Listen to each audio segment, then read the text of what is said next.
Hello, I'm WBZ TV meteorologist Barry Burbank, and I have your forecast for the next several days. Let's first start off with a pollen report. Our main allergens being ragweed, sagebrush, and nettle.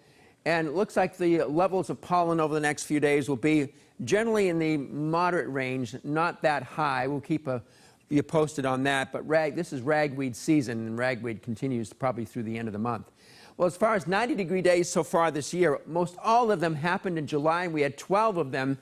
And it was a really hot, in fact, a record-breaking hot month, hottest month ever.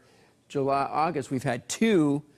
And looks like September, well, we may have 1 or 2 coming up. We'll have to see. Not coming up this week. It looks like the first half of next week when it could turn hot. It's not a definite forecast yet. But anyway, for today, though, we got some high cloudiness streaming across southern New England, thin at times, a little thicker at other times.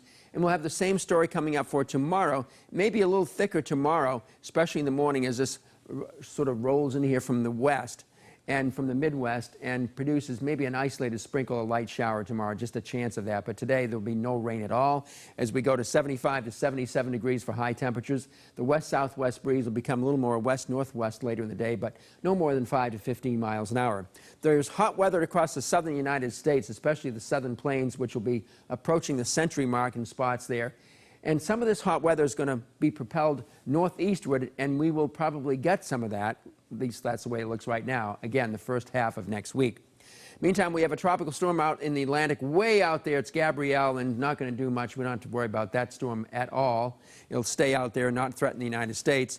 Here's what's left of Dorian, but it's still a fairly powerful storm up there in the Canadian Maritimes. It's not a tropical feature right now, but did produce quite a clobbering in the Canadian Maritimes in the last 12 to 24 hours.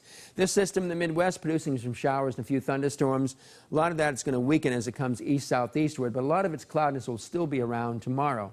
So we got some high cloudiness today. Any showers that will be produced will be way up in the northern mountains. But the air is going to be nice and dry right on through Tuesday with these dew points around 50, 50, and 53. That's all in the very low range. So it's going to be very comfortable air, and the nights will be refreshing for sleeping.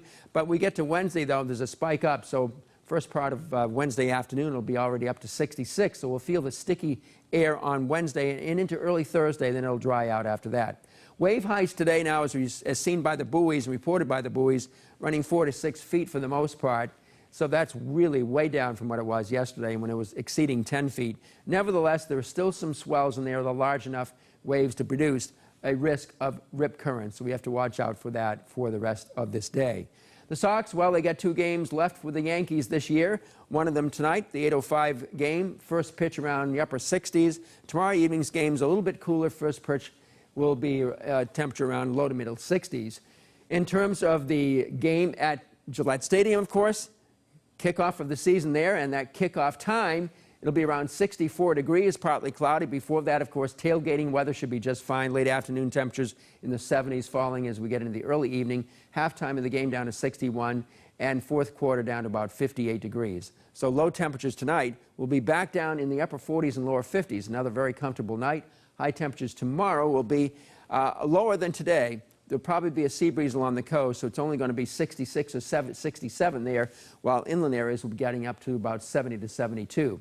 Here's what's going on in the weather map. There goes the storm Dorian way off the map here, going away. We get to tomorrow morning, and we get this high pressure to the north, so our wind's going to come in from the ocean tomorrow, and that'll make the ocean coastal locations, communities cooler. Again, we see this weak system coming along, giving us varying amounts of cloudiness in southern New England, just a slight chance of a shower. Tuesday, it'll be sunny for the most part until clouds come in late in the day. Then Tuesday night, some showers come in here with this front, and it turns warm and humid for Wednesday. We'll be right in this sector here. So there's a slight chance of a shower Wednesday. Then high pressure builds to the north, builds down into New England, so we start to dry out on Thursday, maybe humid Thursday morning. And it'll be really cool and refreshing and dry on Friday as this high kind of noses into New England, so that'll give us some fine weather. Then on Saturday, it's warm and humid again with a chance of a few showers later in the day. So putting it all together into a 7-day forecast, here it is for you.